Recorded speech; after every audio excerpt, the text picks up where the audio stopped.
मी एक अशी डिश नाचण्याच्या पिठाची बनवते। त्याला तुम्ही नाव द्यायचं मी काय बनवते ते। त्याला पहिलं साहित्य दाखवते।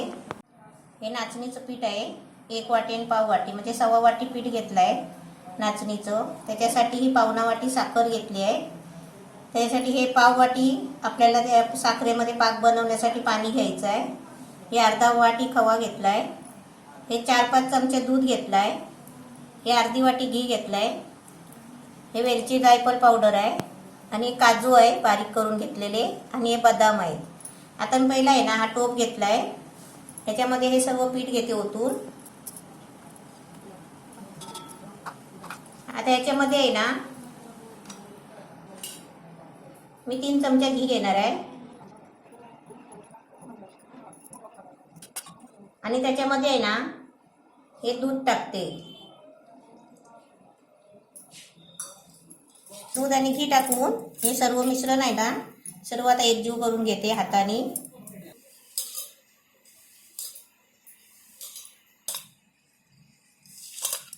सर्व चांगलं हाताने आहे ना चांगलं चोळून घ्यायचं, म्हणजे घी आणि दूध आहे ना त्या पिठाला चांगलं लागलं पाहिजे।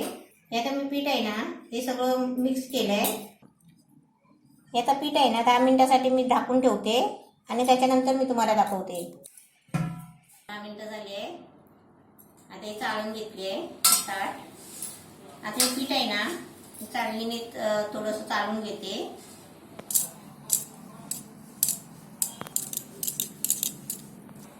हे पीठ चाळून कशाला घ्यायचं, आणि याच्यामध्ये दूध आणि घी टाकलंय ना ते कसं एकजीव झालं पाहिजे ना। ते बघा असे गट्टे गट्टे असतात ना, त्यासाठी असं चाळून घ्यायचं।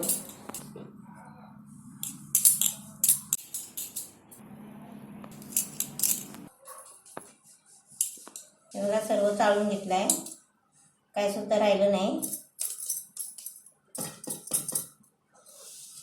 आता हे पीठ बघा कसं झालं, एकदम मस्त पीठ झालंय। आता गॅस जवळ जायचं आणि सर्व बनवायचं। आता गॅस पेटवलाय, कढईमध्ये घी टाकते।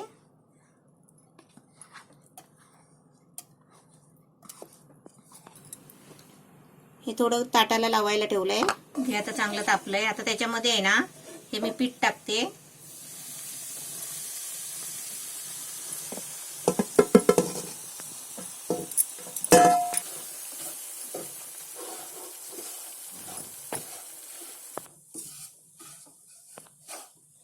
हे नाचणीचं पीठ आहे त्याच्यामुळे काळं दिसतंय आणि भाजलं काही नाही ते समजायचं नाही, पण कसं माहितीये त्याला चांगला सुगंध सुटणार भाजल्यावर। 7 मिनिटं झाली आहे, हे चांगलं भाजलं आहे। आता त्याच्यामध्ये आहे ना हे खवा टाकते आणि चांगलं मिक्स करते।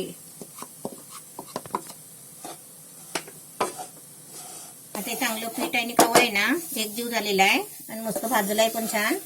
आता मी आहे ना हे थंड करायला ठेवते थोडं आणि पाक बनवून घेते। साखर टाकली आहे।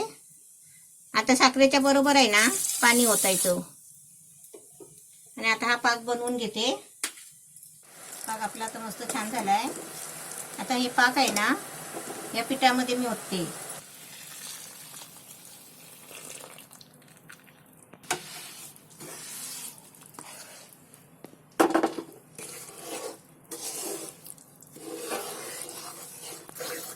आता याच्यामध्ये थोडे मेवे टाकते, वेलची जायफळ पावडर आहे, काजू बदाम थोडे वरती सजवण्यापुरते ठेवायचे आणि बाकी आतमध्ये म्हणजे खाताना कसं दाताखाली जरा चव लागली पाहिजे ना, त्याच्यासाठी असे आतमध्ये टाकायचे। ताटाला घी लावून घेते। ताटाला एकदम मस्त घी लावून घेतलंय, म्हणजे कडेला पण लावलंय बघा।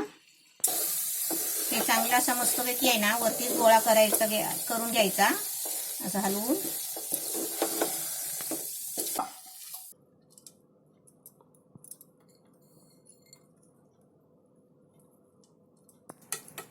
आता जे आहे ना थोड्या टायमाने वड्या कापून तुम्हाला दाखवते। थोडं थंड व्हायला पाहिजे आणि नंतर वड्या कापते आणि तुम्हाला दाखवते। हे मी पौष्टिक नाचणीच्या पिठाचं मी अशी डिश बनवलेली आहे। आता तुम्ही सांगा की म्हणजे ही कोणती डिश आहे, म्हणजे या डिशचं नाव काय।